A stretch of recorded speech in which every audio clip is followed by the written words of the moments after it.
I'm not ever sure what I want to say when I go to upload a video. I feel like I don't have anything really worthwhile to say. That kind of goes along with feeling like I don't have anything worthwhile to show either. I think I think it very much stems from the same place, the place of just not feeling worthy enough.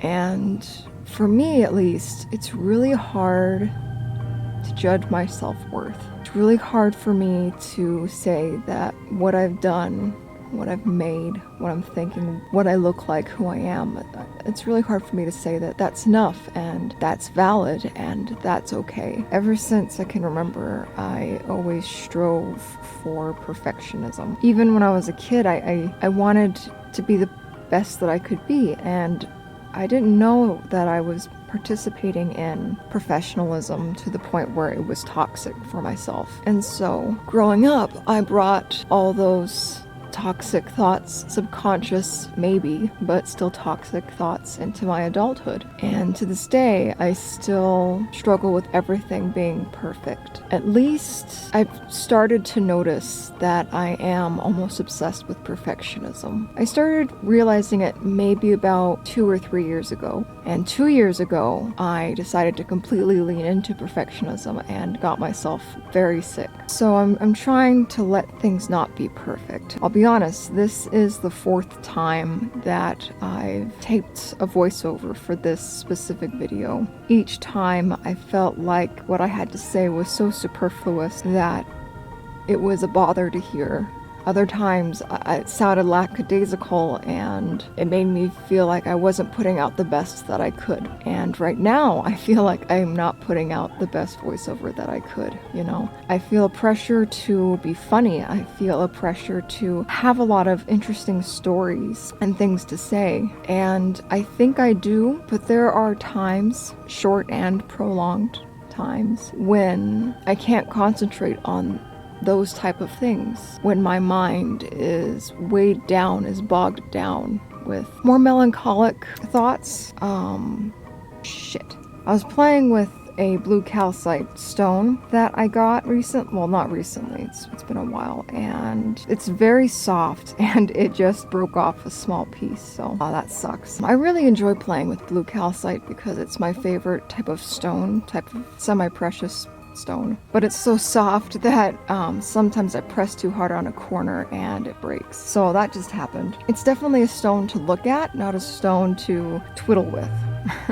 So instead I picked up Iris blue quartz. It's a lot stronger, and I'm playing with that now because when I talk I need something in my hands to play with, otherwise I lose my train of thought really quickly or just can't think of anything to say. I'm also recording in a spot in my room I'm not sure is the best place to record. You might hear the AC kick on. I'm sorry about that. I don't have a microphone, I just have the camera here that I hold close to my face and talk into for voice work and audio work. Maybe that'll change someday, but for now, it is what it is. Anyways, I think I was talking about my self-worth and how I view it. I'm not 100% sure because I lose train of thought very quickly, but I think that's what I was mumbling about, was that. And in that kind of conversation, I've been thinking a lot, not only about self-worth, how I view it, but how other people view it. But I've also been thinking about how to stop defining my quality as a human being based off of my productivity. I have a very bad habit of judging myself by the productivity level that I can do. And the last couple of years, my ability to produce stuff, my productivity level, has radically changed to a decrease. It's decreased and changed. So some things I wasn't productive in, I am in now, and other things I was very productive in, I am not now. And it's been a big change that's been really hard to accept, really hard to come to terms with,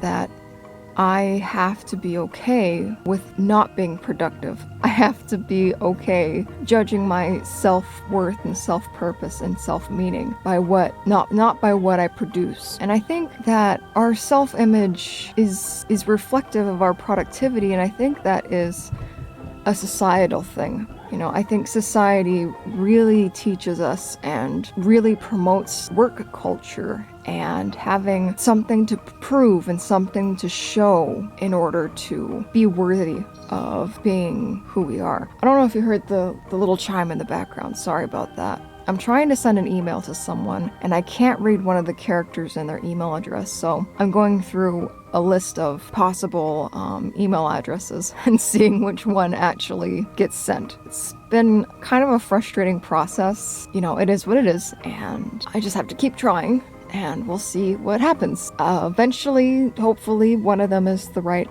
email address. So hey, out there, if you're writing your email address down for someone, be really careful about what you write and how you write it, because the receiving end of that piece of paper with a very unlegible address is very frustrating. Anyways, but yeah, trying to separate who I am and what I make is really hard, because I judge who I am by what I make and how good I make it and how much I make. And trying to find something else to define who I am has been really difficult. You know, anytime there's a big change like that in your life, it's been really difficult.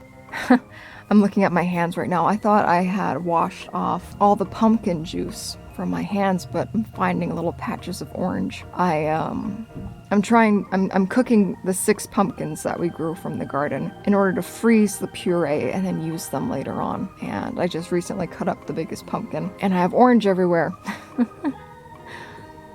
And my hands smell like pumpkin. My hands could be smelling like way worse stuff, so it's okay. But yeah, we are not defined by our productivity. We are not defined by our productivity. It's a very liberating thought, but also a very scary thought, because it's liberating because now you don't have to be tied down to a physical or achievable thing, a goal, you know. But it's also very crippling because now it feels like you don't have anything to base who you are off of. If that makes sense. I'm not sure if any of this makes sense. It's just something that I've been thinking about and what I've been feeling and trying to work through. I think ego is another thing that falls into this category too. You know, defining who you are by how other people view you. And I'm trying to get away from that. And that's hard as well, because, you know, you're brought up to fulfill other people's expectations of you. You are taught from a young age to be something when you grow up, and then try to take on those characteristics so that you can be that thing, you know. But what's so wrong with just being you and having the freedom to figure out what that even means, you know? And instead of saying like, oh, I'm a doctor, it could be like, oh, I'm me, and part of me is being a doctor, you know, the person first language, I guess. I don't feel like I'm knowledgeable enough to really talk about ego in an intelligible way, so I won't go too much into it. I think I need more research to say anything that could be taken away from it. But I just wanted to kind of unload what my brain was thinking about, because I needed a voiceover for this video.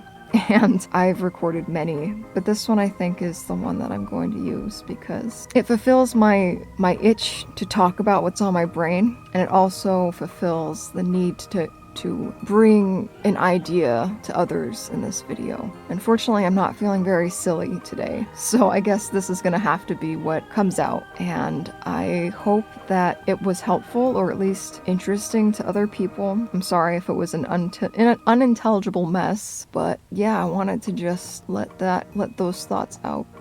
So if anyone has any ideas, let me know. I'm very curious to see what other people are thinking about. And as usual, I will see you next week for something probably completely different. I'm not sure.